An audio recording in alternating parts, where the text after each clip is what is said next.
Video देखने से पहले चैनल को सब्सक्राइब कर दो दोस्तों। सीरियल के आखिरी एपिसोड में कहानी ऐसा जबरदस्त मोड़ लेती है जिसकी किसी ने कल्पना भी नहीं की होती। अहाना के सामने आखिरकार पुजारिणी की असली सच्चाई आ जाती है। जिस औरत को अब तक सब एक रहस्यमयी खुफिया जासूस या खलनायक समझ रहे थे, वह असल में इस देश की रक्षक निकलती है, एक स्पेशल फोर्स फील्ड ऑफिसर। यही सच पूरी कहानी की दिशा बदल देता है। ये वही पल है जहां हर झूठ टूटता है, हर राज बेनकाब होता है और बड़े घर की छोटी बहू अपनी मंजिल तक पहुंचती है। कहानी अपने फाइनल और सबसे शॉकिंग मोड़ में दाखिल हो चुकी होती है, जहां हर किरदार को अपने कर्मों का सामना करना पड़ता है। पुलिस स्टेशन के भीतर माहौल बेहद गंभीर है। अहाना पुलिस ऑफिसर के सामने बैठी होती है। उसके हाथ हल्के से कांप रहे होते हैं, लेकिन आंखों में डर नहीं, सिर्फ हिम्मत होती है। पुलिस ऑफिसर सख्त लहजे में कहता है कि अगर जानकारी सही निकली तो आज ही पुजारिणी को रंगे हाथों पकड़ा जाएगा। अर्जुन भी पीछे नहीं हटता और साफ कह देता है कि इस बार उसे बचने का कोई मौका नहीं मिलना चाहिए। जैसे ही पुलिस की जीप स्टार्ट होती है, अहाना गहरी सांस लेती है।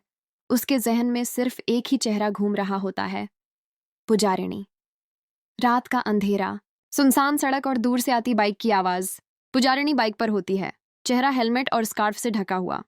पुलिस, अहाना और अर्जुन उसका पीछा करते हुए एक पुरानी फैक्ट्री तक पहुंचते हैं, जहां पुजारिणी एक सीक्रेट हार्ड ड्राइव किसी को सौंपने वाली होती है। लेकिन तभी कहानी में सबसे बड़ा ट्विस्ट आता है। जैसे ही पुलिस आगे बढ़ती है, अचानक कई गाड़ियों की आवाज गूंज उठती है। चारों तरफ से जीपें आकर घेरा बना लेती हैं, जिन पर बड़े अक्षरों में लिखा होता है, Indian special force, raw. Ahana और अर्जुन के पैरों तले जमीन खिसक जाती है। सीनियर रॉ ऑफिसर आगे बढ़कर सिर्फ इतना कहता है, मिशन कंप्लीट। पुजारिणी हेलमेट उतारती है और अपनी पहचान बताती है। वह एक स्पेशल फील्ड एजेंट है, जो दुश्मन देश के बड़े नेटवर्क को खत्म करने के मिशन पर थी। अहाना की आंखों से आंसू निकल आते हैं। उसे एहसास होता है कि जिसे वह दुश्मन समझ रही थी, वही इस देश की असली रक्षक थी। इसके बाद घर में सब कुछ बदल जाता है। रॉ ऑफिसर जब पूरी सच्चाई बताता है, तो पोल्टू पूरी तरह टूट जाता है। उसे एहसास होता है कि उसने पारो के साथ कितना बड़ा अन्याय किया। पुजारिणी साफ शब्दों में कह देती है कि उसकी शादी सिर्फ मिशन का हिस्सा थी और पारो ही पोल्टू की असली पत्नी है। पोल्टू सबके सामने पारो से माफी मांगता है, अपनी गलती स्वीकार करता है और एक नया इंसान बनकर सामने आता है। पारो उसका पश्चाताप देखकर उसे माफ कर देती है। अगला दिन खुशियों से भरा होता है। घर में दोबारा शादी का माहौल होता है और पोल्टू एक बार फिर पारो की मांग में सिंदूर भरता है। पुजारिणी विदा लेने से पहले सबको सैल्यूट करती है और अहाना से हाथ मिलाकर चली जाती है।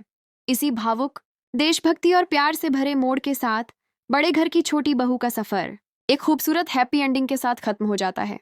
यह सिखाते हुए कि जिंदगी में कब, कौन और किस रूप में आए कोई नहीं जानता।